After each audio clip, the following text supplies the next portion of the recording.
নিজে তো হারাইছই, এখন আমাকে আর অনেককে আলাদা করার জন্য মিথ্যা মামলায় ফাঁসাইছো। একদম মুখ সামলা কথা বলবেন।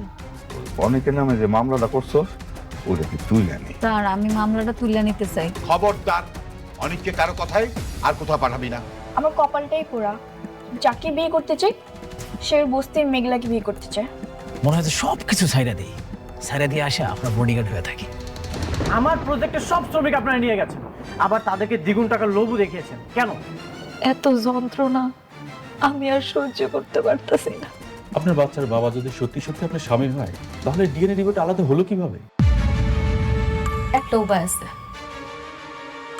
আমি শুনছি যেই সব মামলা থানায় নেয় না ওগুলা নাকি কোর্টে নেয়। আমি আমার সন্তানের অধিকার আদায়ের জন্য কোর্ট পর্যন্ত যাইতে রাজি আছি।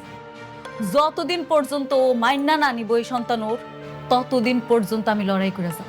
তাতে লাভ কি? আদালত যখন আপনার স্বামীর ডিএনএ টেস্ট দেখবে তখন তো মামলা ডিসমিস হয়ে যাবে। তাইলে কি আমার এই সন্তান পিতৃ পরিচয় পাইব না? আমার সন্তান বাবার পরিচয় ছাড়া পৃথিবীতে আইব? আপনি একটু ভেবে দেখেন, মানে হতে পারে কেউ আপনাকে কিডন্যাপ করে নিয়ে যে অজ্ঞান অবস্থায় কিছু করছে। সি সি সি সি, আপনি এগুলা কি কইতাছেন? আমি মৃত্যুর আগ পর্যন্ত কইতে পারবো আমার এই পেটের সন্তান শুধু অনেকের, অনেক ছাড়া আমারে কেউ স্পর্শ করে নাই, কেউ কোনোদিন না। ঠিক আছে, কিন্তু সমাজ সমাজ, এই সমাজেরই তো ভয় পাই আমি, এর জন্যই তো এত কিছু করতেছি। আচ্ছা আমার সন্তানটা জন্মের পর কি কলঙ্কিত হয়ে জন্মগ্রহণ করব? আমি মানুষের কাছে কি কমু? আমার তো মাঝে মাঝে মরে যাইতে ইচ্ছা করে। আমি কেমনি কি করবো? আপনি একটা উপায় দেন, আপনি একটা উপায় দেন আমাকে। আপনি শান্ত হন, আপনি বরং বাসায় চলে যান, দেখি কোনো উপায় পেলে আপনাকে আমি জানাবো।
ওই মেঘলা মা, তাড়াতাড়ি দাও, দেরি হয়ে যাচ্ছে।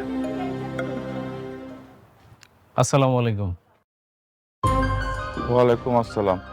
তুমি তুমি এনে কি জন্য? আঙ্কেল আমি অ্যাকচুয়ালি একটা প্রস্তাব নিয়ে এসেছি। প্রস্তাব? কি প্রস্তাব? মানে কিন্তু কিভাবে শুরু করবো আমি না বুঝতে পারছি না। আপনারা মুরব্বী মানুষ, একটা প্রস্তাব নিয়ে এসেছি, আপনারা দাঁড়ায় আছেন, কেমন দেখা যাচ্ছে বিষয়টা? আচ্ছা একটু দাঁড়ান না প্লিজ। আরে কি করো?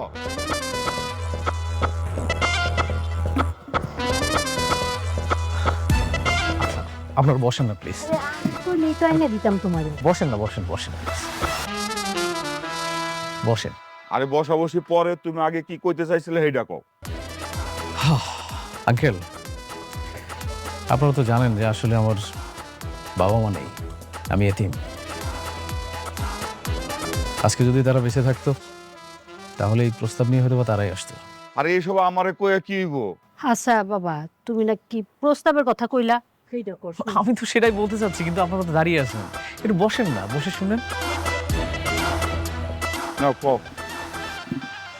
আমি আপনাদের মেয়ে মেঘলাকে বিয়ে করতে চাই। কি? এই, তুমি জানো না মেঘলা বিয়ে হয়েছে? মেঘলা জামাই আছে। আঙ্কেল হ্যাঁ জানি তো জামাই আছে, কিন্তু ও জামাই তো একটা বেঈমান।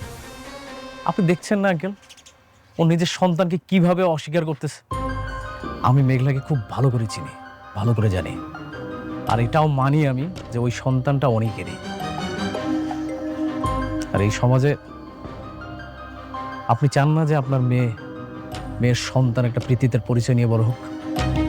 সব ঠিক আছে, কিন্তু কিন্তু কি আন্টি, আমি তো সবকিছু জেনে শুনে মেঘলাকে বিয়ে করতে চাই।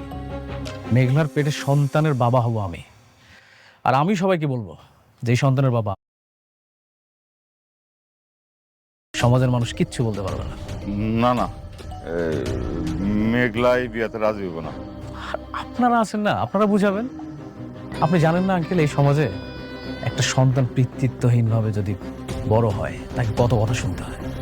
সবাই তাকে বলবে যে যারও সন্তান, সেই সন্তানকে আমি পিতৃত্বের স্বাদ দিতে চাই। বাবা তুমি একটু মেঘলারে বোঝাও। আর আমি তো বুঝাবো, আর আপনারা তো গার্ডিয়ান মানুষ, আপনারাও বুঝিয়ে বলবেন। আর দেখুন, আমিও চাই মেঘলাই মানসিক যন্ত্রণা থেকে মুক্তি পাক, সেও বাঁচুক, আর আমি তার জীবনসঙ্গী হয়ে বাঁচতে চাই। ঠিক আছে বাবা, মেঘলা বাড়িতে আসুক, তারপর আমি মেঘলার সাথে আলাপ করুনি, দেখি মেঘলা কি কয়। আচ্ছা ঠিক আছে, তাহলে আমি আজকে আসি। ভালো থাকবেন। আসসালামু আলাইকুম। ওয়ালাইকুম আসসালাম।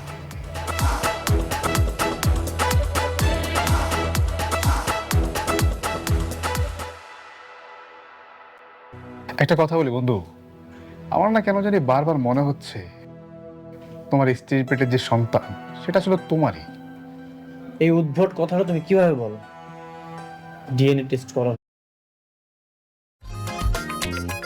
হ্যাসেল ফ্রি ইজি রিটার্ন এখন কার্টঅ্যাপে অর্ডার করুন এখনই।